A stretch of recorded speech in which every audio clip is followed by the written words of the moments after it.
파우스트 이야기를 듣겠다는 귀한 분들의 청은 제가 절대 거절을 안 합니다. 어디든지 얼른 달려갑니다. 귀하신 분들께 특히 또 젊은 사람들은 더더욱 귀해서 괴테에 대해서 조금만 말씀드리고 시와 진실을 중심으로 생애 조금 살펴보고 최대한 시간을 파우스트 쪽으로 할애해 보겠습니다. 괴테는 종이 시대의 가장 생산적인 작가라고 불리우는데요. 페이퍼 AGM. 바이마르판 괴테 전집은 본문만 143권이고요. 색인 33권이 더 달려 있습니다. 프랑크푸르트판이나 뮌헨판 전집은 프랑크푸르트판 전집은 40권, 뮌헨판은 33권 밖에 안 되는데 한 권이 보통 1000에서 2000페이지 정도입니다. 그래서 정말 당대에는 베르테의 슬픔이란 작품 하나로 온 유럽의 노랑젓기를 유행시켰고, 무엇보다 괴테는 태어날 때만 해도 사실 그 독일은 많은 30년 전쟁이라든지 이런 후유증이 있어서 상당히 그 문화적으로 조금 낙후했었습니다. 16, 7세기에. 그런데 독일어는 좀 지방어라는 인식을 면치 못했는데요. 지식인들 열심히 라틴어 하다가 그 다음에 뭐 좀 불어도 좀 하고 이런 분위기 속에서 정말 그 국민 문학을 민족 문학을 단숨에 세계 문학의 대열에 올려놓은 사람이기도 합니다. 괴테가 열혈 청년이던 시기에는 슈트우문드랑 질풍노도기로 번역하는 그런 문학 시대였고, 괴테가 완성된 아름다움을 추구하던 시기는 독일 문학사에서도 클래식이었습니다. 고전기였습니다. 1786년에서 88년 사이 2년 사이인데요. 독일 문학사가 바뀌는 기준점입니다.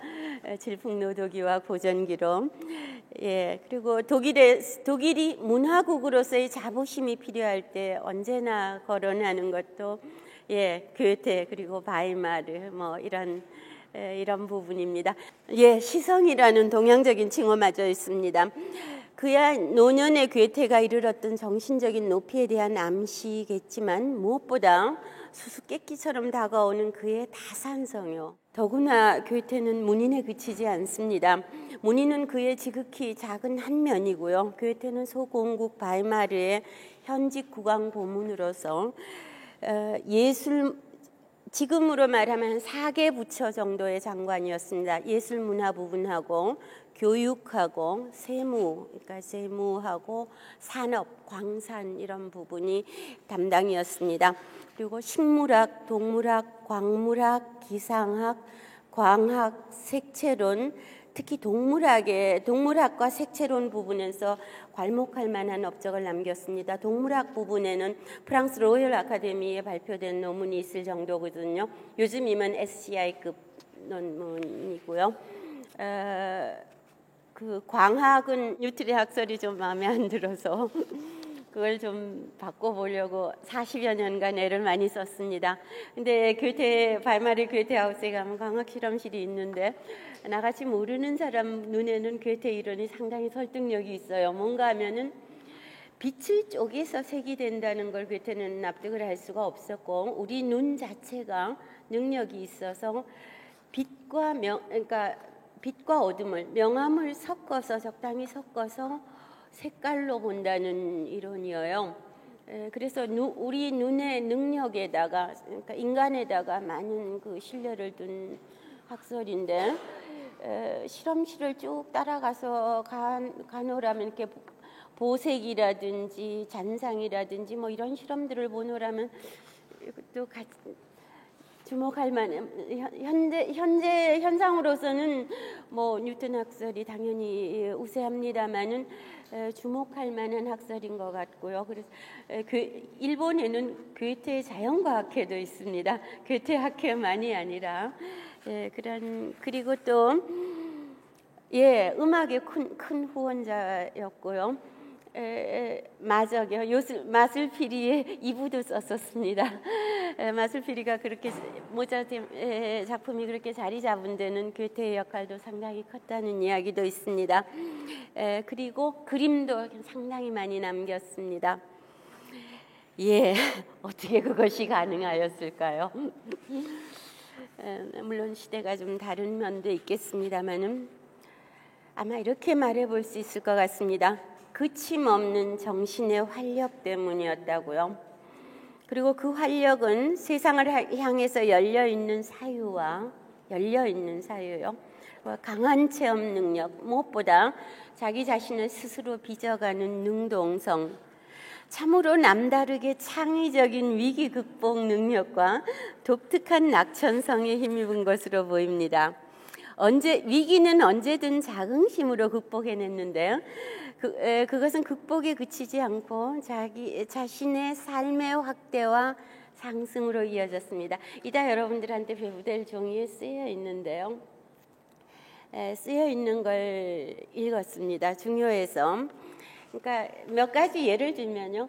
위기를 어떻게 그 자긍심으로 넘었는가 이런 거라든지 뭘 배울 때 어떻게 했는가 이런 건 조금 특이한 예가 될 것 같습니다. 히브리어를 배워야 했을 때요. 구약을 좋아했기 때문에 구약 내용이 환하고 라틴어로도 환하니까 히브리어 맞춰가면서 바로 구약을 읽는 아주 어린 꼬마가 바로 구약을 읽어갑니다. 그런 에피소드도 있고 교태는 대학에 가기 전까지 학교에 다니지 않았거든요. 아버지가 가르쳤는데 누이 동생하고 함께 외국어를 여러 개를 배워야 했어요. 영어도 배워야 하고 불어도 배워야 하고 하니까 이 꼬마가 정말 꼬마였어요. 그때는 아직 뭔지 좀 번거로워요. 너무 여러 가지 외국어를 배우려니까. 그래서 어떻게 외국어를 배우는가 하면은 소설을 하나 씁니다. 꼬마가. 스토리가 어떤 집안에 형제가 대여섯 명 있어요. 그런데 뭐 이런 식입니다. 맞은 함부르크에서 영국과 거래를 하는 사업을 하고, 둘째는 이탈리아에서 음악 공부를 하고, 뭐 셋째는 프랑스에서 뭐 이런 식입니다. 그래가지고 부모님께 소식을 전해요. 각각 현지어로 현지 사정에 대해서. 그러니까 아직도 집을 못 떠나고 있는 꼬마는 굉장히 셈이 났어요. 그래서 자기도 뭔가 하고 싶어서 이디시라는 언어가 있습니다. 유대 독일어인데 독일어에 아주 가까운 유대어여서 나도 조금 들여다보면 알아볼 수 있는 정도입니다. 그래서 자기는 이디시로 편지를 쓰는데 그럼 너무 쉽잖아요. 그래서 막 깔겨 써서 부모님이 알아보기 어렵게 하는 이런 재미있는 소설을 쓰기도 하고요. 조금 더 커서는 집을 잠깐 짓는 동안 아주 잠깐 공립학교를 갔어요. 안 다니던 학교에 가니 아이들하고 지내기가 만만치 않습니다. 잠깐 갔는데 그래서 어느 날 애들한테 맞았어요. 맞는데 끝까지 참고 맞아요. 참고 맞다가 도저히 못 참게 됐을 때 정말 불같이 일어나서 애들을 너무나 혼내줘서 다시는 건드리지 못할 정도로. 그리고 나중에 어른들이 와서 보니까 분명히 괴테가 말썽을 부렸지만은 어른들이 보니까 이미 괴테가 매맞은 자욱하며 그럴 수밖에 없었다 이렇게 됐습니다. 그래서 그런 것도 있고 조금 더 커서 여러분만 할 때는 그래도 뭔가 시를 써보겠다고 시를 좀 썼어요. 그래서 이제 그때는 라입시히를 작은 파리라고 불렀습니다. 좀 상당히 좀 도시로 간 거죠. 프랑크푸르트 시도 뭐 작은 곳은 아닙니다만은. 그래서 자기가 좀 좋다고 생각하는 작품을 들고 갔는데 당대의 유행은 어찌됐건 굉장히 비판을 받았어요. 들고 간 작품을. 그래서 얼마나 좌절을 했는지 자기 모든 작품을 불태워버렸습니다. 불태워버리고 답답하겠지요. 그래가지고 뭐 때문에 우리 문학사가 어떻길래 이런 일이 있었나 생각을 하다가 조그만한 독일 문학사를 써버립니다. 그런 식으로 어떤 위기를 극복해가는 재미있는 모습들 있는데요. 독특한 그 정말 자긍심으로서 위기를 극복해가는 모습이 상당히 인상적입니다. 물론 내 모든 이야기는 시화진 씨를 토대로 하고 있습니다만 워낙 뛰어난 사람인가 별난 사람인가 여러 가지 생각할 수 있는데요. 세상에 그냥 되는 일은 없죠. 그 많은 저술이 거저되었겠습니까? 긴 생애 동안 1749년에 태어나서 1832년 3월 22일 날 죽을 때까지 긴 생애 동안 아침 5시 반부터 1시까지 글을 썼습니다. 그리고 1시부터 점심 먹으면서 정치가나 사회인 혹은 문인, 예술인으로서의 활동이 시작됐습니다. 그러니까 시화진 실도 만만치 않게 두꺼운 책인데 그럼에도 불구하고 괴테가 구상했던 커다란 그 프로젝트의 극히 일부분입니다. 26살까지밖에 기록하지 않았어요. 태어날 때부터 26살까지. 그런데 정말 자신의 삶을 스스로 빚어가는 조형해 나가는 큰 인물이 될 수밖에 없는 사람의 자기 형성의 과정을 감동적으로 보여주는 자서전의 전범이라고 할 수 있는 문학 작품입니다. 참 어렵습니다. 절반은 역사적으로, 절반은 시적으로 썼습니다. 우리 생각에 자서전을 쓰면은 최대한 사실에 충실하게 써야 될 텐데 사실에 과히 어긋나지는 않습니다. 그러나 디테일에서는 조금씩 차이들이 많습니다. 본인 자신이 절반은 역사적으로, 절반은 시적으로 이런 그런 구호를 가지고 썼는데요. 시와 진실이라는 것은 시와 진실 이렇게 극단적으로 다르게 표현한다면 픽션과 팩트 이렇게 번역할 수도 있습니다. 그래서 이렇게 독특하게 섞여 있는 작품입니다. 아무튼 그의 본격적인 활동은 아직 시작도 되지 않은 젊은 날만의 기록임에도 예술가 괴테, 시인 괴테, 인간 괴테의 전모가 엿보이는 책입니다. 큰 생애가 터잡을 기초를 드러내 보이고 있기 때문입니다. 그리고 60여 년에 걸쳐 쓴 방대한 운문 드라마 파우스트는 남방과 북방, 고대 그리스로부터 유럽의 3000년을 아우를 뿐만 아니라 욕망에 추동되는 근대인, 현대인의 핵심을 관통하는 작품입니다. 창작의 모든 단계에서 괴테는 당대의 조류를 뛰어넘었고 무엇보다 자기 자신을 뛰어넘을 수 있었고 그럼으로써 자신의 문학에서 또 독일 문화사에서 한 시기를 만들었습니다. 나는 겪지 않은 것, 나를 애타게 하거나 마음쓰게 하지 않은 것은 작품으로 쓰지 않으며 표현도 하지 않는다. 나는 사랑할 때만 사랑의 시를 썼다고 했습니다. 사랑의 시가 평생 나옵니다. 그런데 또 사랑만 하지는 않아서 당연히 삶과 세계에 대해서 생각하겠죠. 그래서 세계관을 담은 시들 역시 평생 나옵니다. 체험하지 않은 것은 한 획도 쓰지 않았다라고도 했습니다. 그러나 또한 체험 그대로 쓴 것도 전혀 없다고도 했고요. 그런데 세상은 넓고 또 풍부하며 인생은 다양하니까 시를 쓸 동기가 없어지는 일은 결코 없다는 것이 그의 말이었습니다.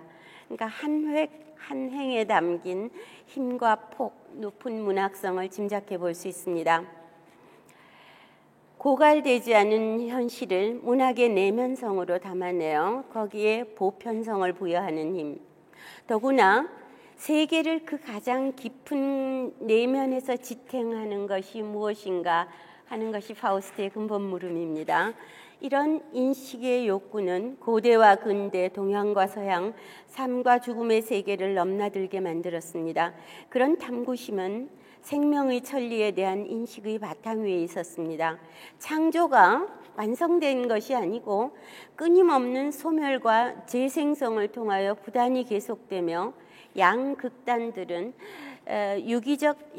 그러니까 양극단들은 유기적인 상승을 통해서 그 가운데서 수습된다는 유기적 통합적 세계관이 괴테의 세계관입니다. 생명의 어떤 기본적으로 색채론도 그렇고요. 자연과학적 관심 전체가, 그러니까 철학도 그렇고 자연과학적 관심 전체가 어떤 무한히 생성하는 생명의 비밀 이런 쪽으로 다 모두어져 가는 것을 볼 수 있습니다. 혹은 거기서부터 갈라져 나온 이런 생각들입니다.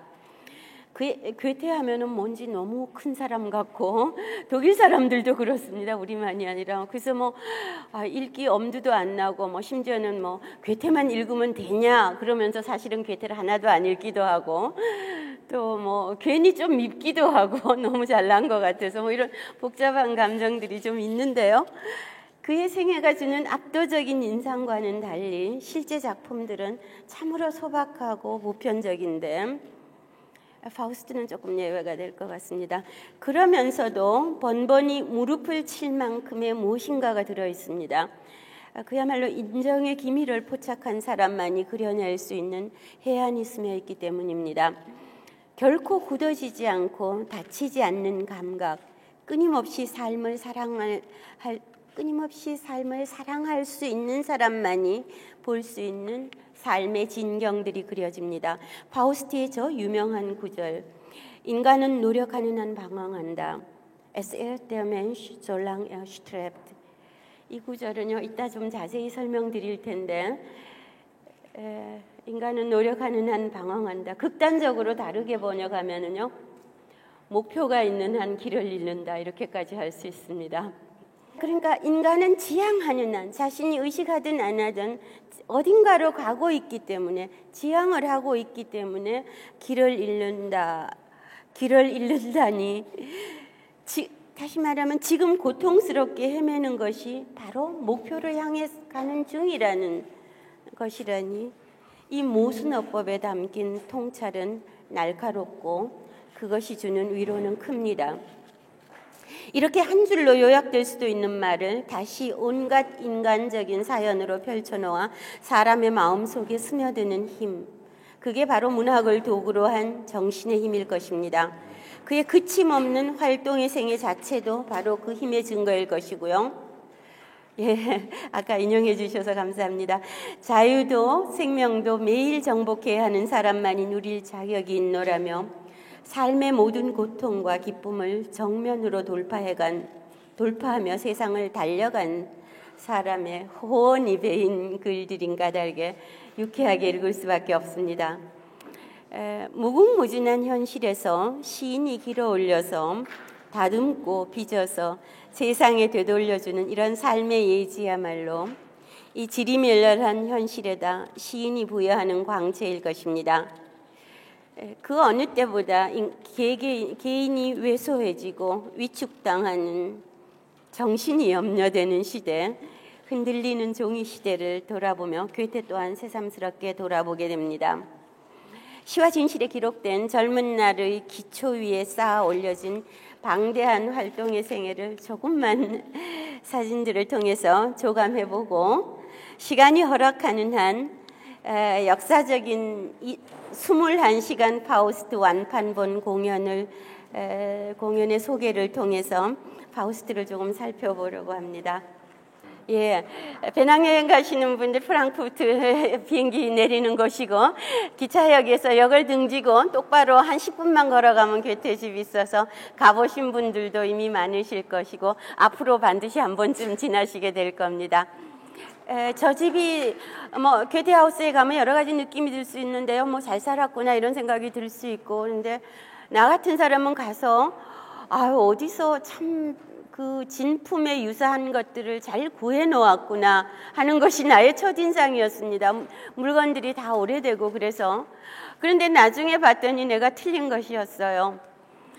독일 사람들은 얼마나 정말 철저한지 2차 대전 말기에요. 뭐 도시들이 4분의 3 이상 부서진 곳도 많았습니다. 대폭격을 앞두고 프랑크푸르트 사람들이 한 일에 하나가 괴테하우스를 정확하게 다 재놨어요. 재놓고 모든 물건들을 피신을 시켰어요. 그래서 지금 괴테하우스에 있는 물건들이 전부 다 진품입니다.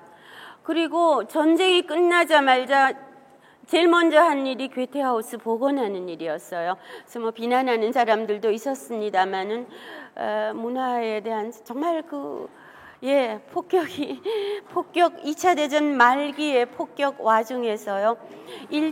1층은 뭐 식당이랑 부엌이랑 있고 2층은 응접 공간이고 3층은 부모 공간이고 4층은 어린이용이었습니다. 괴테네 집인데요. 아버지한테는 책이 한 2,000권쯤 있었습니다. 나중에 괴테 자신에게는 한 6,000권쯤 있었고요. 젊은 베아테의 슬픔을 쓴 것입니다. 이렇게 썼죠.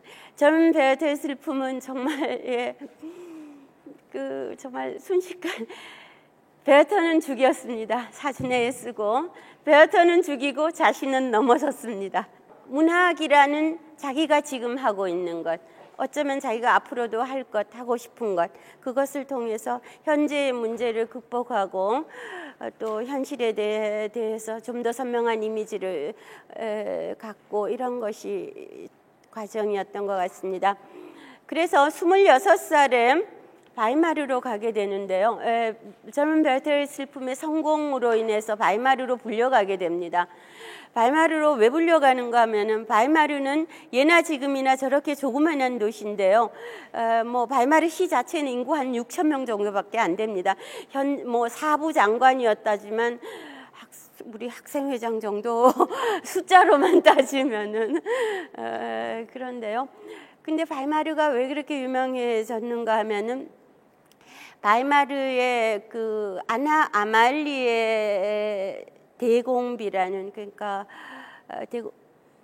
사람이 있었는데 16살에 결혼을 했습니다. 볼펜비텔이라는 아주 독일에서 가장 오래된 도서관이 있는 곳에서 바이마르로 시집을 왔는데 18살에 남편이 죽었어요. 왕이 죽었어요. 그러니까 2년 동안 그래도 아들 둘을 낳았어요. 그 아들 둘을 잘 키우기 위해서 독일에서 정말 큰 정신들을 불러 모았습니다. 불러 모아서 같이 공부하고 놀고 그렇게 했어요. 그러니까 무슨 딱딱하게 가르치는 사람도 필요했겠지만 괴테는 그래서 이 대공비가 아들이 18살 될 때까지 자기가 정치를 하다가 아들이 성년이 된 다음에는 물려주고 뒤로 물러났는데요. 함께 같이 공부하고 왕이 괴테보다 8살 아래였습니다. 둘이 같이 공부도 하고 장난도 치고 정치도 하고 뭐 이런 사이였습니다. 그리고 괴테의 집에 책이 6,000권이라고 하는데 6,000권뿐만 아니고 여기는 아나 아말리아 대공비 도서관이라는 긴 이름의 도서관인데요. 정말 보석 같은 도서관입니다. 루터 성서의 초판본이라든지 이런 엄청난 귀중본이 많고 괴테가 여기서 38년간 감독관을 했기 때문에 괴테 자신이 일단 책을 굉장히 많이 읽었고요. 괴테가 나중에 자신의 삶을 요약하는데 동사 3개를 쓰더라고요. 왔노라 보았노라가 아니고 사랑했노라, 괴로워했노라, 배웠노라 이러더라고요. 그리고 저기서는 이제 수요 독해라 그래서 늘 모여서 공부를 했어요. 괴테는 평민이어서 별 사람이 아니어서 이렇게 조그맣게 머리 꽁지만 보입니다. 그래서 매주 수요일 날 모여서 같이 읽고 이렇게 해서 괴테가 이따 말씀드릴 파우스트는 여러분들 나이에서부터 쓰기 시작했습니다. 그래서 원 파우스트라고 그러는데 그걸 들고 바이마르에 가서 읽었다가 나중에 다 원고가 유실이 됐어요. 근데 공중 시녀 하나가 저 앞에 있는 사람이 보관을 해서 150년 후에 그 유품에서 원 파우스트가 나오는 일도 있었습니다. 청년 시절 섬세하죠. 섬세하지만 열정적인 열혈 청년을 굉장히 이지적으로 좋은 영향을 줘서 궁정생활에 좀 적응시켜준 중요한 사람으로 폰 슈타인 부인이 있는데요. 아주 조그만하고 이지적인 사람인데, 왼쪽 사진은 조그만 골목인데요. 왼쪽 사진은 괴테네 집에서 본 슈타인 부인 집이고, 오른쪽 사진은 슈타인 부인 집에서 본 괴테네 집입니다. 그러니까 중간에 집이 뭐 두세 채 있는 정도인데요. 저기서 괴테가 쓴 편지만 1800통이 넘습니다. 예, 괴테는 바이마르에 극장이 지금도 극장이 있습니다만은 그 국립극장이 소관이어서 작품을 쓰기도 하고 또 그 공연을 하고 이래야 되는 입장에도 처하고 또 본인이 스스로 무대에 서기까지도 했어요. 앞에 괴테 실러가 동상이 있어서 늘 이렇게 여기 바이마르 뭐 워낙 조그맣지만 가면 지나게 되는데 실러고 괴테인데요. 원래는 실러가 훨씬 더 컸다고 그럽니다. 그러나 괴테를 실러보다 작게 할 수는 없어서 똑같은 키로 만들었다 하는데요. 예, 괴테하우스고, 괴테하우스 전체에는 괴테의 집이지만은 굉장히 많은 그 철학이나 특히 색채론이 많이 담겨 있어서 색채론의 색깔들이 많이 들어가 있습니다. 왼쪽은 티슈바인의 그림이고 오른쪽은 아시죠? 앤디 워홀이요. 저렇게 선 몇 개 긋고 많이 받죠, 돈을.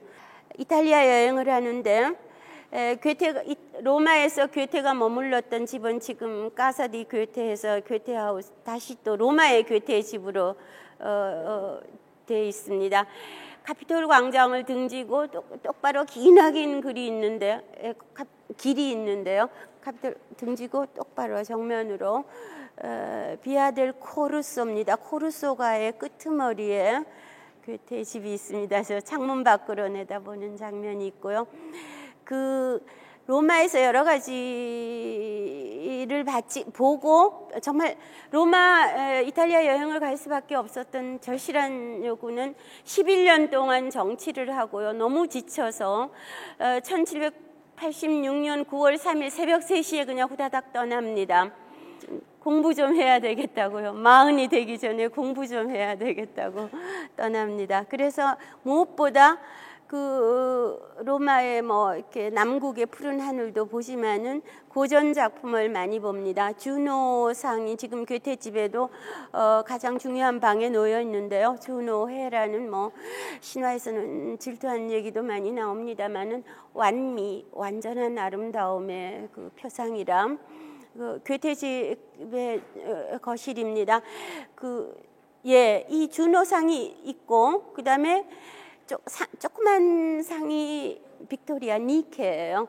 빅토리아라는 것은 결국은 행동의 어떤 절정, 행동에다 관을 씌워주는 존재여서 괴테가 가졌던 어떤 파우스트에도 중요한 테마입니다만은 행동에 대한 비중을 좀 볼 수 있고요.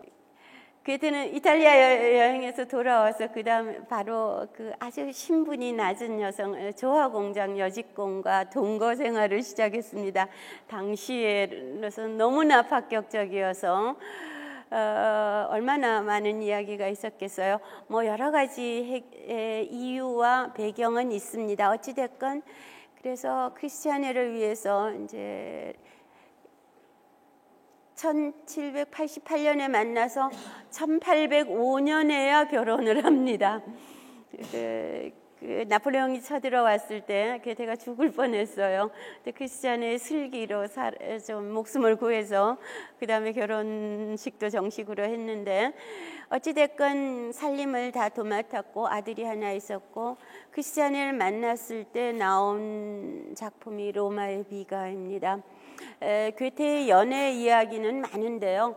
연애만 가지고 뭐 괴테 어디 가서 명함 내밀지는 못해요. 그런데 왜 그렇게 유명한가 하면은 무슨 일이 있었거나 뭐 이런 게 아니고 정말 거의 죽을 때까지 일단 사랑할 수 있었던 것 같고 그 사랑이 이제 그 작품으로 남아있기 때문에요. 누군가를 사랑했을 때마다 지옥 같은 작품이 쏟아졌습니다. 그래서 그 가장 대표적인 것이 서동 시집인데요. 베스트 웨슬리히아 디반. 그러니까 65세의 괴테가요. 오랜만에 고향에 갑니다. 고향에 가서 자신의 패딘 아주 지인의 집에 잠깐 머물면서 그 지인의 처음에는 양녀였다가 괴테가 두 번째 갔더니 아내가 된 이상한 그러나 매우 이지적인 극단의 소녀였던 마리안네라는 여성과 무엇을 하는가 하면은 괴테가 여행을 떠나기 전에 14세기 페르시아 시인 하피즈의 시를 읽게 돼요. 그래서 그 너무나 큰 영감을 많이 받았는데다가 마리안네도 같이 그 책을 읽어서 둘이 암호 편지도 많이 왔다 갔다 합니다. 숫자만 적은 거요. 몇 페이지, 몇 행 뭐 이런. 그러면서 엄청난 그 시가 쏟아져 나왔고 시만 쏟아져 나온 게 아니고 또 공부를 열심히 해서 지금도 서동시집의 산문편은 오리엔트학의 마그나카타라고 불리울 정도입니다. 굉장히 정말 시와 논문이 함께 있는 이런 책을 만들어내고 평범한 여성인 마리안네도 시인으로 변해서 서동시집 안에는 마리안네의 시조차 들어 있습니다. 1819년에 쓰였고요. 66세예요. 지금 보셔요. 편지 어떻게 써보냈는지. 스카치 테프 없던 시절입니다. 저렇게 종이를 잘라서 그러니까 서로 마지막 만났을 때 은행나무 같이 봤었거든요. 은행이 불 눌러서 저렇게 종이를 저런 걸 비서시키진 않았겠죠. 유명한 시여서 평범하게 들리는데요. 먼 동쪽에서 와 내 뜰에 맡겨진 이 나무의 잎, 남모르는 뜻을 주어 음미하게 하네. 아는 사람을 즐겁게 하네. 이건 자신 안에서 갈라진 하나의 생명체일까? 서로를 가려 뽑아서 남들이 하나로 알아보는 둘일까? 이게 질문의 핵심입니다. 우리 너무도 잘 아는 은행나무 이파리 모습이요. 그런 물음에 답하려다 바른 뜻을 찾은 것 같네. 나의 노래에서 그대 느끼지 않는가? 내가 하나이면서 또 둘이라는 걸. 그렇게 우리한테 굉장한 울림이 있는 시는 아닙니다. 그러나 어찌됐건 이 동서의 만남을 이렇게 상징을 했고 이 시 한 편 때문에요. 바이마르에서는 은행나무 효자나무입니다. 우리나라에서는 이렇게 지천으로 특히 열매 떨어질 때는 미움까지 받으면서 있는데 바이마르에서는 온갖 그 장신구, 엽서, 과자, 화분 별거 다 은행나무로 만듭니다. 그 마리안네란 여성이었고요. 이 여성마저 시인이 돼서 서동시집에 들어있는 시들도 많이 작곡된 걸로 동풍시, 서풍시 이런 것들이 있는데요. 마리안네가 얼마나 시를 잘 썼는지 아무도 몰랐습니다. 그러니까 잠깐 만났고요. 작품만 오갔고 그게 1815년이거든요. 1815년에 헤어지고 괴테는 1832년에 죽었는데 죽기 직전에 모든 편지를 묶어서 돌려보내면서 이런 게 아마 우리 살았던 증거이다 이런 얘기를 했었는데 아무도 몰랐어요. 서동시집이 발간돼서 정말 선풍적인 반향을 일으켰지만은 거기에 줄라이카라는 이름으로 나오는데요. 근데 괴테도 죽고 남편도 죽고 괴테 아내도 죽고 모든 사람이 다 죽은 후에 만난 지 40년 뒤에 마리안네가 자기가 줄라이카라고 밝혀서 상당히 놀라운 일이 있었습니다. 마리안네가 썼던 괴테의 시구로 정말 아롱진 시 한 편이 여러분들이 배낭여행 갈 때 잘 가는 하이델베르크 성벽에 붙여져 있습니다. 마지막 연애는 굉장히 유명한데요. 마리엔바트라는 지금 체코에 있는 온천장에서 체코 귀족 가문의 소녀를 만났어요. 19살이었거든요. 괴테는 74살이었어요.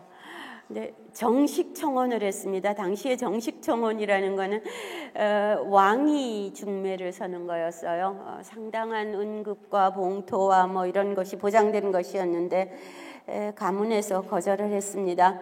거절할 수밖에 없었어요. 며느리가 26살이었어요. 괴테 며느리가요. 네, 마리아는 아니요, 울리케 폰 레베초프네 아직 19살이어서. 근데 참 이상해요. 괴테하고 연애했던 사람들이 많은데 공통점은 거의 다 결혼을 하지 않았습니다. 울리케는 90이 넘어서 수녀 원장으로 죽었습니다. 그런데 거기는 괴테 같은 사람 만나놓고 비슷한 사람 찾기 어려웠겠죠. 어찌됐건 뭔가 하면 돌아오는 길에 찢어진 지난해 달력에다 미친 듯이 시를 썼습니다. 그럼으로써 극복된 거죠. 유명한 마리엔바트의 위가라는 3부작 시인데요. 예, 공부를 정말 많이 했어요. 창틀에 놓인 것은 괴테 식물이라는 이름이 붙어 있는 식물입니다. 괴테가 이탈리아 팔레르모에서 들고 왔는데 이파리 뾰족뾰족한 데서 다시 한 포기가 뚝 떨어지는 이상한 식물이에요. 그런 식물 연구도 있고, 그리고 기상학도 하고 지질학에는 뭐 상당한 관심이 있어서 광석을 18,000종이나 모았습니다. 예, 괴테 색채로는 아까 보색 이런 것 중요하다고 말씀드렸고요. 그러니까 인간의 눈이 어떻게 보느냐의 문제여서, 그리고 기본색을 6색으로 잡아놨습니다. 저같이 모르는 사람, 문외한한테는 예를 들면 저런 황금 뱀이 그려져 있는 커버력 뒤에다가 빌로드 천을 대니까 파란색으로 보이더라고요. 뱀이. 그런 종류의 어떤 실험이 많이 있습니다. 어느 것이 옳은지 그른지는 모르겠습니다만은 어떤 인간의 어떤 능력에 대한 많은 신뢰가 놀라웠고요. 네, 그냥 시 몇 개만 짧은 거 읽어드릴게요. 시가 무엇인가 이런 데 조금 좋은 일 하면은 사람인지라 좀 보답받고 싶죠. 아무리 안 그러려고 그래도. 그래서 성경에서는 뭐 오른손이 한 일을 왼손이요 뭐 이런 여러 가지 교훈이 있습니다. 시는 이렇습니다. 선에 대해서 그대 보답받았던가. 나의 화살은 활을 떠났다오. 너무나 아름다운 깃털 달고 온 하늘 열려 있었으니 어딘가 맞았을 테지요. 보답을 기대하지 말라. 뭐 이런 것이 내 수준인데요. 시인은 이렇게 합니다. 예, 그냥 노년기 시들 재미있어서요. 이렇게 뭐 때로는 교훈적이기도 한데 감사할 줄 모르면 나쁜 사람이죠. 감사할 줄 알면 형편이 나쁜 거래요.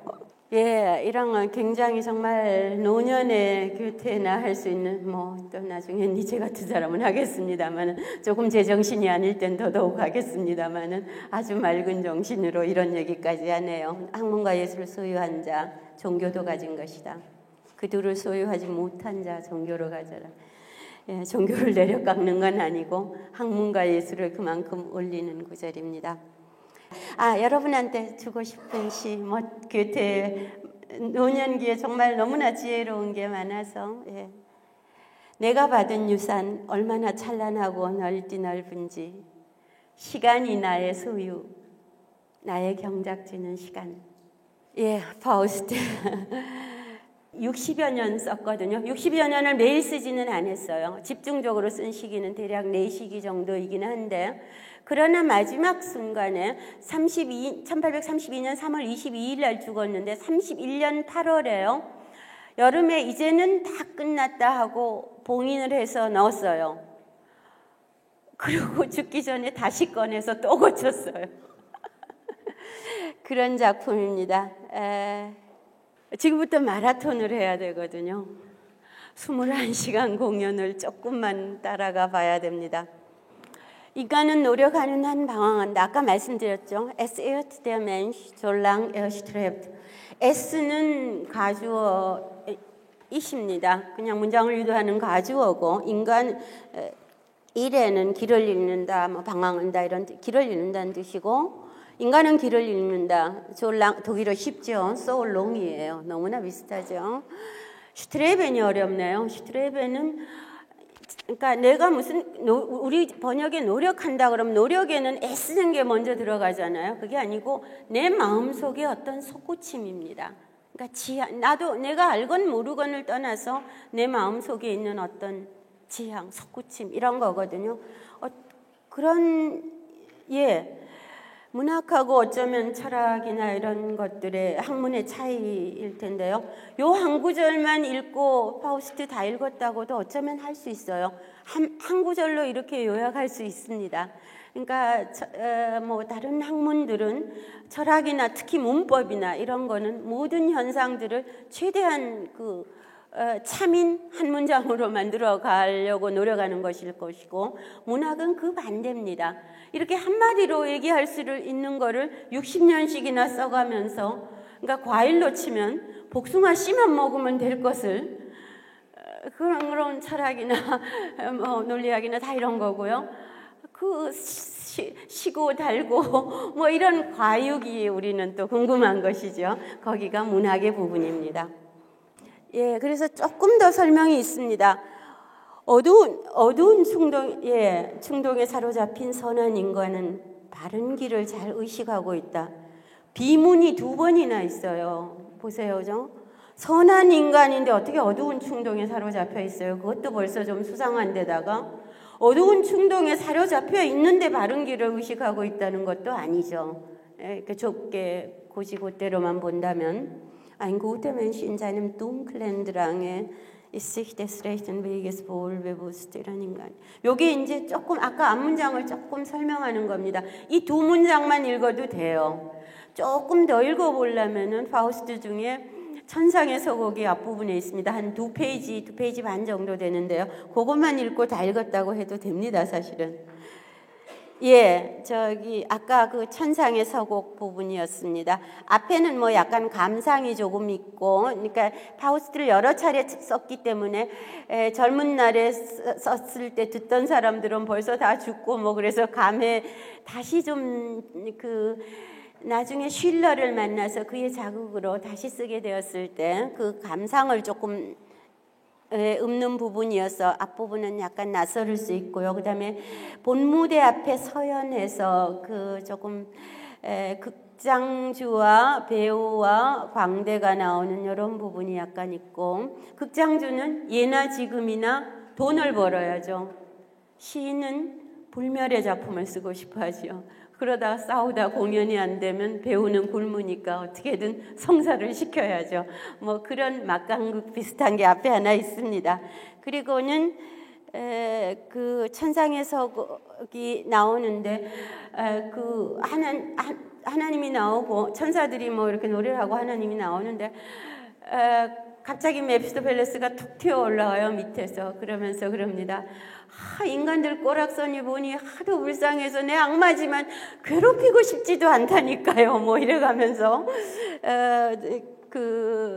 투덜투덜합니다. 그래서 하나님이 너 파우스트를 아느냐 이렇게 묻습니다. 그러니까 고 박사요. 그랬더니 내 종이니라 이렇게 대답을 합니다. 욥기에 기본이 들어있는 이런 부분인데요. 그래서 그 내기로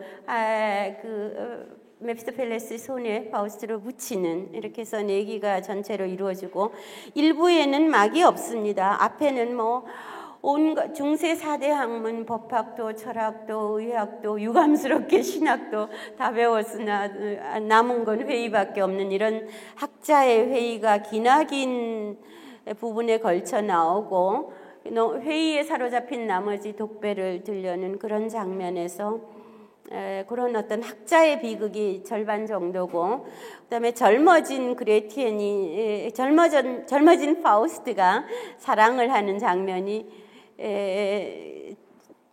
절반 정도가 일부고요. 작은 시민, 우리가 상상할 수 있는 세계고, 2부는 정확하게 오막극의 형태는 가지고 있습니다만은 엄청나게 범위가 넓습니다. 그러니까 중세 궁정, 화폐가 발행되기 직전쯤의 시대의 궁정에서부터 시작을 해서 고대 그리스 시대가 펼쳐지고 근대까지 오는 굉장히 많은 정말 광대한 세계를 다루고 있어서 북부와 그러니까 유럽의 남북부 시간적으로는 얼추 한 3,000년을 아우른다는 얘기를 합니다. 예, 그림 보면서 조금 더 자세히 얘기하겠습니다. 파우스트 이야기를 즐겁게 하는 이유는요. 우리도 좀 그런 작품이 나오면 좋겠어가지고요. 그래서 그런 기대를 하면서 얘기를 늘 합니다. 그것이 꼭 문학 작품일 필요는 없는 거죠. 괴테가 파우스트 만들어낸 거 아니에요. 늘 있던 이야기예요. 기독교권의 권선징악의 설화가 늘 있어 왔습니다. 괴테가 어린 시절에 인형극으로도 보고 무슨 이상한 육전 소설 같은 걸로도 보고 다 봤습니다. 영국인 말로우 것도 읽어보고요. 뭐냐면은 우리 흥부놀부전처럼 우리는 기독교권이 아니니까 흥부놀부 그냥 그렇게 돼 있는데 파우스트라는 욕심쟁이 인간이 있어서 자기 모든 것을 다 가지고 싶어서 영혼을 팔아서 24년간 지상의 모든 쾌락을 누리고 그 다음에 지옥에 떨어졌다 이런 얘기입니다. 기독교권에 있을 수 있는 가장 나쁜 인간이죠. 그리고 단순한 이야기고 그런데 그 단순한 이야기를 괴테는 정말 거대한 대하 드라마로 만들었어요. 파우스트에 대해서는 수식어를 달 수가 없어서 파우스트 어떤 인간이다 그러면 말을 못해요. 너무나 이 세계가 넓어서. 그 대신 파우스트 적인 이런 형용사는 있습니다. 그런데 그 결정적인 것이 어디에서 오는가 하면은 계약을 내기로 바꾸는 거예요. 그러니까 아주 단순한 발상의 차이인데요.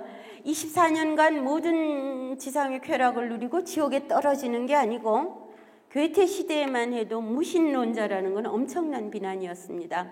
그런데 그게 아니고 이렇게 해요. 지금 이것이 이제 대전제였죠. 그 다음에 이렇게 계약을 합니다.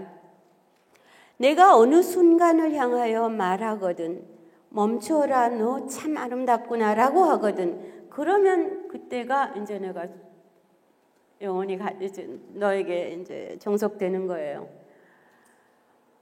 그런데 멈춰라 순간이여를 안 해요. 그래서 파우스트가 12,111행의 운문이 됐습니다. 도무지 멈춰라를 안 해가지고요. 그래서 독일어로 원문의 맨 끝줄 Verweile du bist so schön 순간을 향해서 하는 말입니다. Verweile 멈추어라 너 참 아름답구나. 예, 이 말을 해야 되는데 이 말을 파우스트가 해요. 결국 파우스트 언젠가 끝나야죠. 하긴 하는데 언제 하는가 하면은 악마가 그러니까 맵소펠레스가 온갖 것을 다 제공해도 안 해요. 안 하다가 파우스트가 100살이 됐어요. 그래서 얼마나 모든 것을 다 가졌는가 하면은 그 집에는 악귀도 범접을 못 해요. 그래서 조금도 부족한 게 없는데 파우스트 집에 열쇠 구멍으로 스며들 수 있는 게 있었어요. 그게 근심이었습니다. 근심이 파우스트 눈에다 입김을 불어넣어요. 너 평생 맹목적으로 살아왔으니 이제 지금 정말로 눈이 멀으라고요. 그래서 눈먼 파우스트에게서 희망이 떠집니다. 그래서 그 희망이 떠진 파우스트가 눈은 멀었지만 이렇게 얘기합니다. 이것이 지혜의 마지막 결론이다. 자유도 생명도 오로지 날마다 그것을 정복해야 하는 사람만이 누릴 자격이 있다. 이렇게 말하면서 개간의 삽질 소리를 그러니까 해안을 매립해서 그 땅에서 남녀노소가 어울려 살 것을 상상하면서 눈먼 파우스트가 얘기합니다. 자유로운 터전 위에서 자유로운 백성들과 서고 싶노라.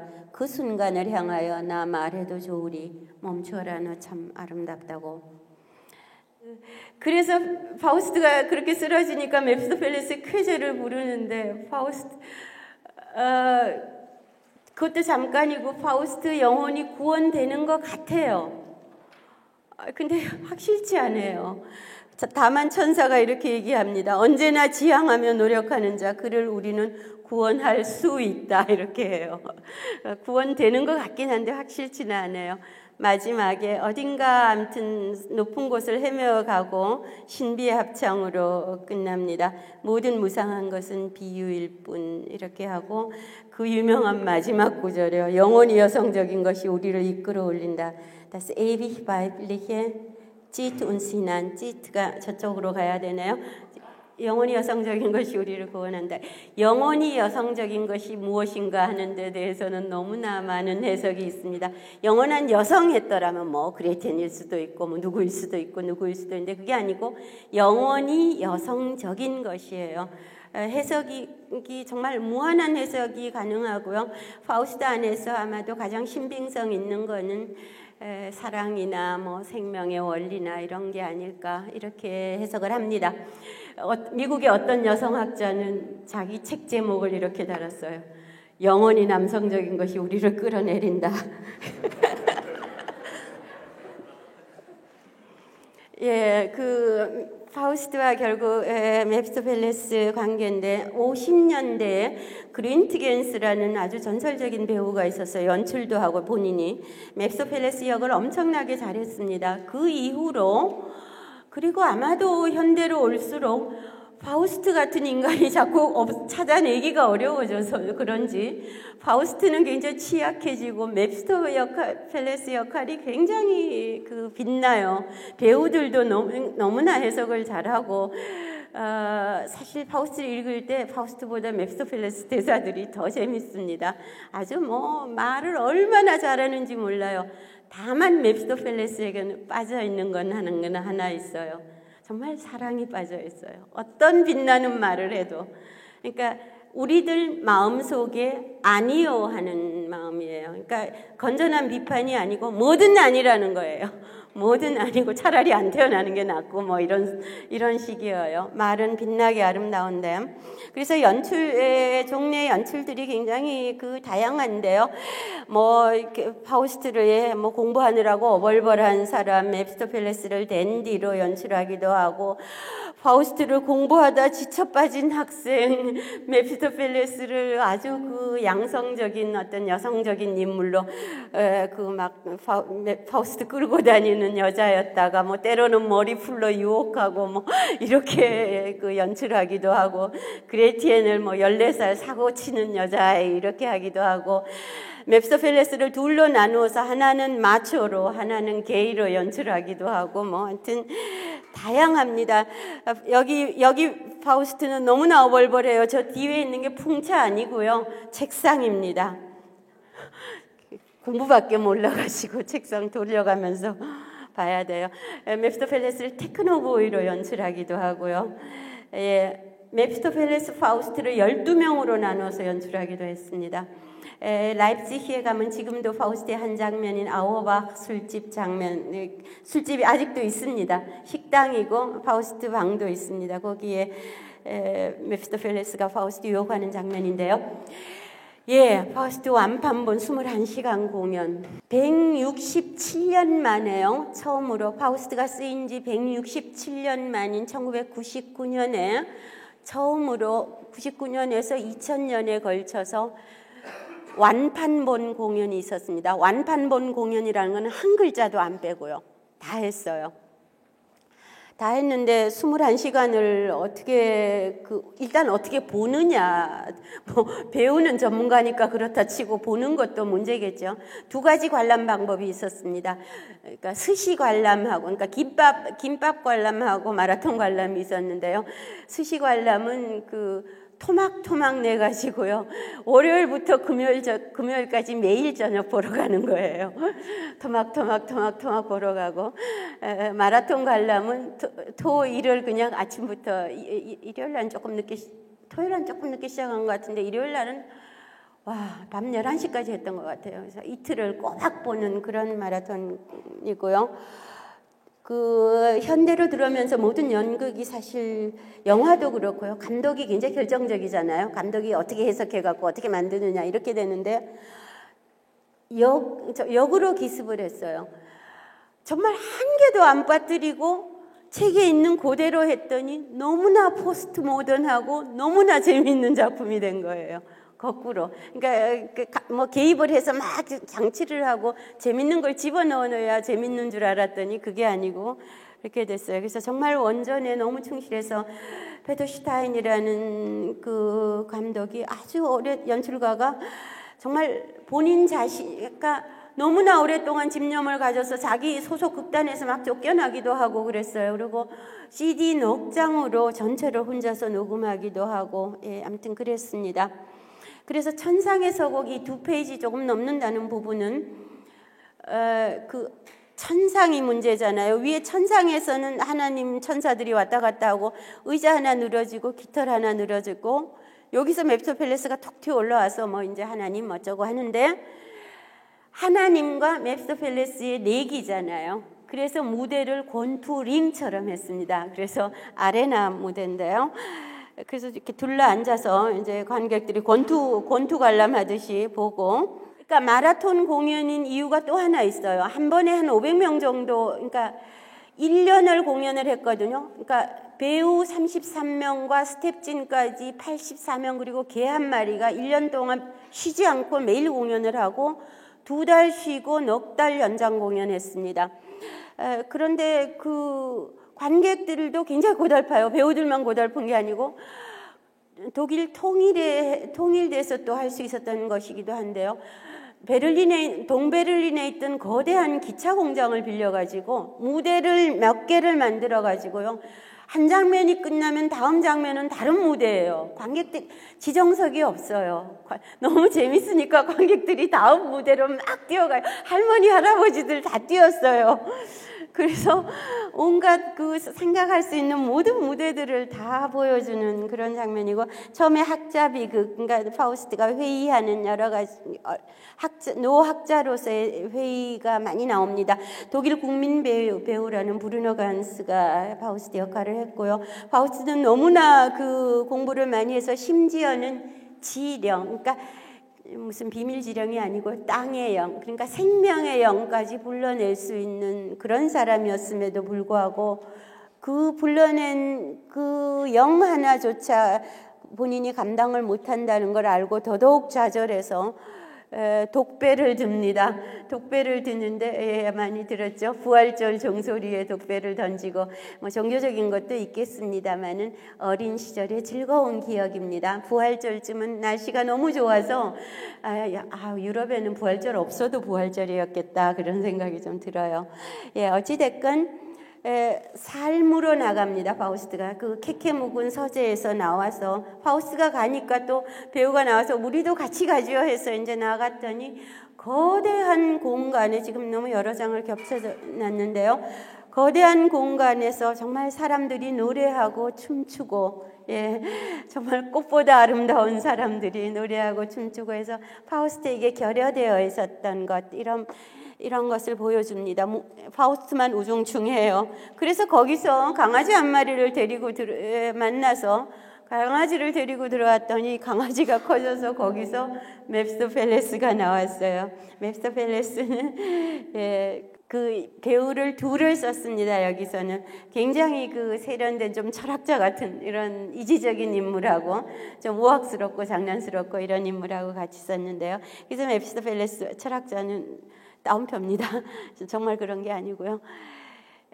그래서 파우스트한테 제일 먼저 보여주는 것이 학생들 가는 술집이에요. 거기가 아우어박 술집입니다. 지금도 라입시히에 있다는 아주 협소한 공간인데요.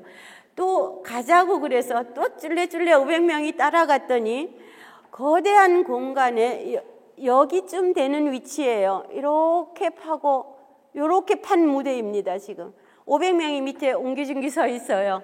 그래서 좁은 그 뭔지 최고의 쾌락이라고 보여주는 게 막 학생들 술 먹고 장난하고 이런 거예요. 파우스트도 젊어지고 싶어요. 그랬더니 맵스토펠레스가 어떻게 하면 젊어지는지 가르쳐줘요. 근데 파우스트가 그 방법을 택할 수가 없어요. 뭐냐면 지금 당장 들판으로 나가서 곡괭이를 들고 땅을 파고 걸음을 주고 이렇게 하면은 80세까지 건강하게 살 수 있다 하는데 그건 못하니까 어떻게 되는가 하면 마녀의 주방으로 데리고 가서 약을 먹입니다. 여기쯤에 이렇게 술집이 있었는데 관객들이 서서 180도 딱 도니까 여기쯤에 마녀의 주방이 있어요. 그래서 계약을 하고 이제 거기를 가게 되는데 약을 먹고 젊어져요. 그래서 젊어지니까 뭐 제일 먼저 젊어졌더니 금방 파우스트가 제일 먼저 해보고 싶은 게 당연히 사랑이죠. 그래서 그 바람둥이 같이 해서 이제 그레텐을 만납니다. 그런데 내가 뭐 시간이 조금만 있으면 너 따위 그 도움을 바라지 않는다 이러면서 바람둥이 같은 모습을 보였는데 파우스트가 그레티엔 방에 들어가 봤어요. 그레티엔은 지금도 아주 청순한 소녀 이런 이미지의 전형적인 예입니다.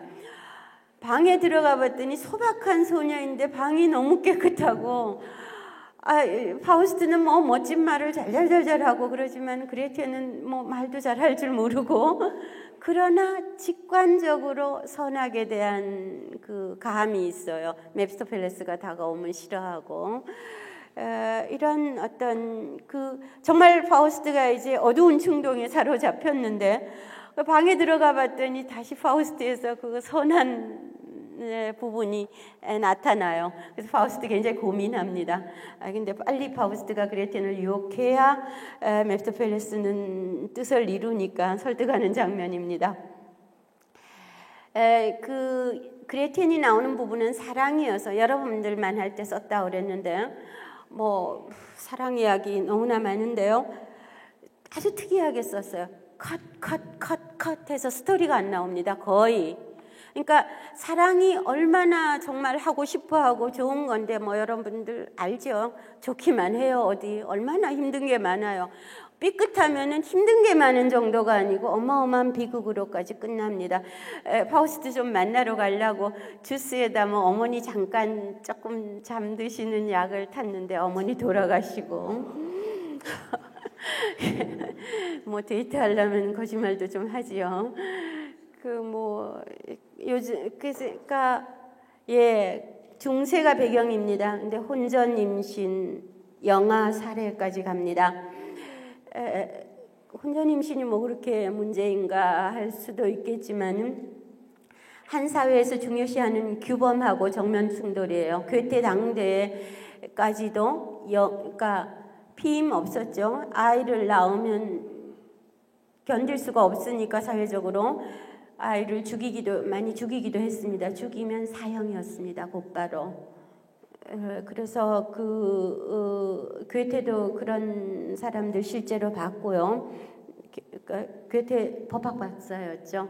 변호사도 하고 그랬습니다.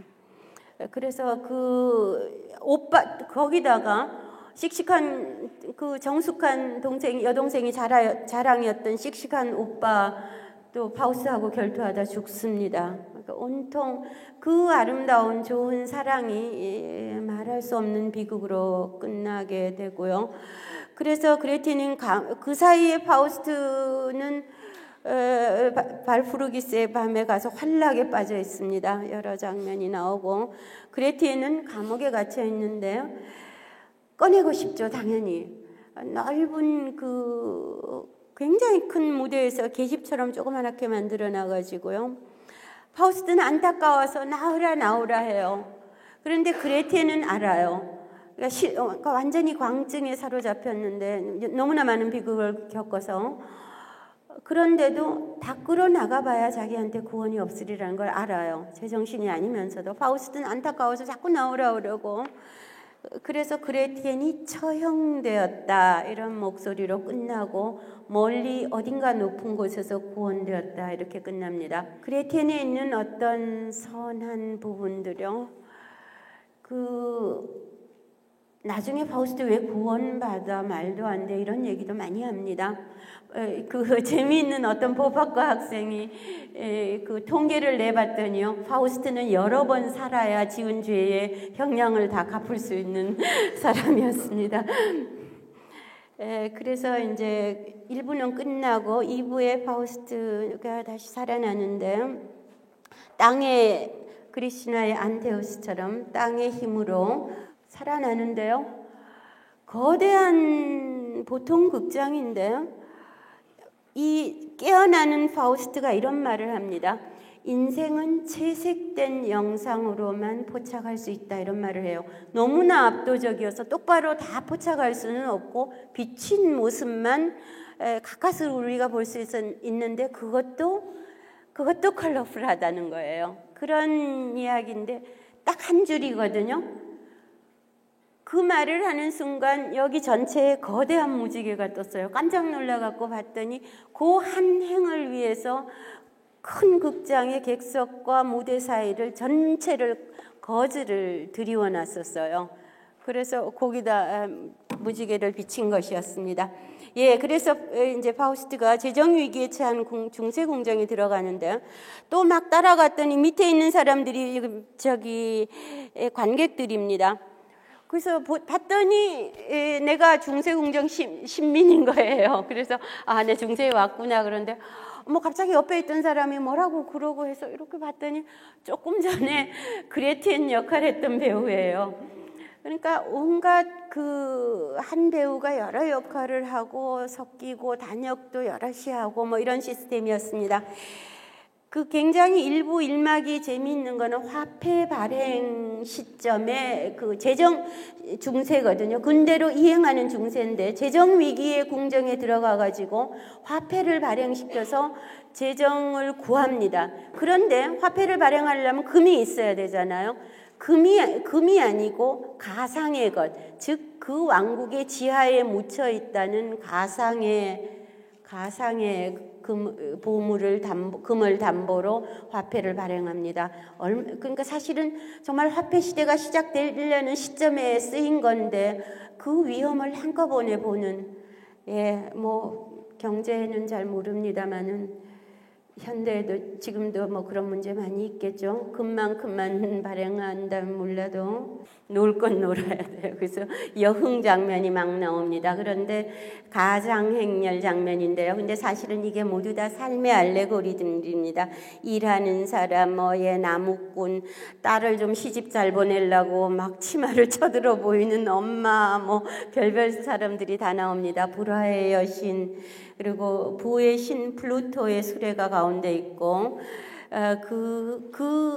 그 수레는 코끼리가 끌고 그 위에 다시 빅토리아가 있는 이런 부분도 있고, 화폐가 발행이 돼서 온 궁전이 이렇게 밝아졌어요. 모두 다 신났습니다. 주정뱅이도 다 신나고 메피스토펠레스만 예리해요.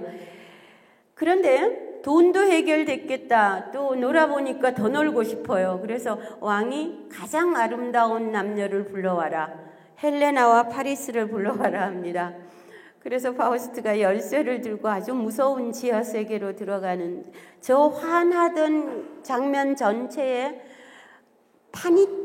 막이 내리는 게 아니고 판이 탁 떨어져서 캄캄한 세계가 되고, 파우스트가 이제 헬레나를 데리러 갑니다. 그래서 우리도 가죠. 그래서 갔거든요. 따라갔더니 다른 데 갔더니 방문을 딱 열더라고요. 열는데 500명분의 중세 식탁이 차려져 있는 거예요. 그래서 이제 500명분의 식사를 500명이 먹으면서 뒤에서 먹고 있고, 파리스가 헬레나에게 키스하려고 그러니까 이게 그림자극이거든요. 파우스트가 너무 흥분해갖고 자기가 자기 연극 속으로 뛰쳐들어가요. 그래서 다 폭발을 합니다. 그래서 파우스트가 쓰러져서 끝나고요. 이막에서는 정말 굉장히 앞선 생각인데요. 인조인간이 그 사이에 개발됐습니다. 파우스트의 제자가 만든 건데요. 정신의 정수입니다. 몸이 없어요. 시험관 속에만 있고 정신의 정수여서 파우스트의 꿈을 읽습니다. 그래서 헬레나가 있는 곳으로 파우스트를 데리고 가요. 그래서 파우스트가 고대 그리스 지하 세계로 갑니다. 태어나야 되기 때문에. 호문클루스를 세상에 저렇게 그 어린 배우를요 유리공에 넣어가지고 무대가 객석이 거대해서 반딧불처럼 저게 둥둥 떠다녔습니다. 그래서 이제 고대 지하 세계로 가서 여러 가지 괴물이 있고 스핑크스도 있고 사이렌도 있고 그런데 그 키론이 반인 반망 키론이 그리스의 영웅을 키워줬다는 파리스나 모든 아킬레스나 그래서 그 등을 타고 시간을 질주해서 시간이 멈춘 곳에서 파우스트의 여정이 끝납니다. 고대 그리스 그 테살리아의 드넓은 벌판에서 화성론, 수송론, 타레스와 아낙사고라스가 나와서 화성론, 수송론을 논의를 펼치면서 어떤 생성을 모색하는 이런 것이 2부고요. 그 다음에 그 정신의 정수였던 호문클루스는요, 자기도 짝을 찾아요. 가장 아름다운 육신을 가진 인간 갈라테아를 찾습니다. 그런데 그 조개 수레에 부딪혀서 깨져버려요, 시험관이. 그래서 바다 위에 불꽃으로 비산합니다. 거대한 아이스링크처럼 해갖고 백남준 비디오 아트처럼 연출을 했는데요. 그래서 산막에는 헬레나가 등장을 합니다. 트로이 전쟁의 원흉이 됐던 어찌됐건 헬레나가 스파르타 왕비죠. 스파르타로 돌아왔는데 자기 그 메넬라우스의 아내죠. 왕의 아내죠. 그래서 고대 그리스 원형극장처럼 무대를 디귿자로 스탠드로 놔가지고요. 돌아와서 봤더니 헬레나의 아름다움을 여러 데리고 온 시녀들이 표현하고 있고요. 제물을 드리려고 봤더니 제물이 없어요. 준비는 다 됐는데 제물이 헬레나였어요. 그래가지고 도망을 갑니다. 그러니까 그 사이에 메피스토펠레스는 가장 추악한 포키아스 삼자매, 셋이서 눈이 하나, 이가 하나라는 삼자매와 결합을 해서 메넬라우스 왕궁의 집을 지키는 사람으로 나왔습니다. 그래서 헬레나가 할 수 없이 피신을 해요. 근처에 있는 게르만 장군의 성으로 피신을 합니다. 그래서 헬레나와 파우스트가 만나게 돼요. 막루지기를 처벌하는 걸 이상한 장면으로 시작이 됩니다. 막루지기는 링코이스입니다. 살쾡이, 눈이 밝은 사람이어서 막루지기를 시켜놨는데 아름다움에 눈이 부셔서 보고를 못합니다. 그래서 대접을 제대로 못하게 됐다고 파우스트가 잡아왔습니다. 그런데 이 두 사람이 만나는 것을, 그러니까 모든 것의 절정이죠. 그러니까 가장 이상적인 만남의 뭘 어떻게 표현했는가 하면은 아주 특이해요. 이 장면 전까지 헬레나는 고대 그리스 운율로 이야기를 합니다. 근데 이 장면에 와가지고 게르만의 운율로 이야기를 해요. 말을 이렇게 해요. 어찌하면 나도 그리 아름답게 말하나요? 여기서부터 게르만의 운율로 이야기를 합니다. 예, 그 다음에 그 시간의 흐름은 이렇게 잠을 자는 걸로 표현을 해갖고요. 인터미션에 커피 마시고 왔더니 아직도 자고 있어요. 막 밟지 말라고 그래서 밟지 않고 지나갔는데요. 그래서 그 사이에 아들이 태어났어요. 와울포리온이. 그리스 해방전쟁에서 죽은 바이런이 모델이라고 하는데 너무나 펄쩍펄쩍 뛰어 이카루스가 모델입니다. 그래서 파우스트적인 성격이 훨씬 강해요. 파우스트는 하늘에서는 가장 아름다운 별을, 지상에서는 최고의 쾌락을 찾는 사람입니다. 예, 그래서 이렇게 뛰다가 죽어버려요. 그래서 너무 슬퍼서 헬레나가 다시 지하로 돌아가 버려요. 그래서 파우스트에게 남은 것은 헬레나의 너울과 아들 오이포리온의 루이라만 남습니다. 7연금요. 그래서 정말 그대로부터 남은 것이 그렇게 얘기할 수도 있고, 헬레나 비극이에요. 파우스트 전체가 비극이에요. 잘 만났는데 왜 미국인가 이런 느낌도 좀 드는데 너무 짧아서요. 일장춘몽이에요. 이 행복이 너무 짧아서. 그리고 4막 5막에서는 행동의 세계입니다. 파우스트가 황제들의 싸움의 한쪽에 편을 들어서 그 대가로 해안을 얻습니다. 그래서 해안 매립 작업을 시작합니다. 이 첫 장면은 거대한 무대에 빨간 장화 한 짝이 뚝 떨어져요. 또 한 짝이 뚝 떨어져요. 그 사이로 맵스터펠레스가 비집고 나옵니다. 천리화입니다. 속도의 시대죠. 전쟁이 있고 백세가 되고 아까 얘기했듯 모든 것을 다 가졌어요. 악귀도 범접을 못해요. 그런데 근심이 열쇠구멍으로 스며들어서 이럽니다. 파우스트는 나는 다만 세계를 달려왔을 뿐이라고 말하는데 너 평생 그렇게 인간은 평생 맹목이니 이제 정말로 눈이 멀으라는 얘기를 하고 파우스트가 아까 그 말을 하고 멈추라 순간이 하고 맵스펠레스 굉장히 모던하죠. 이제 그 쾌제를 부르는데 사실은 그것이 개간의 해안 매립의 소리가 아니라 파우스트의 무덤을 파는 소리다 이렇게 돼요.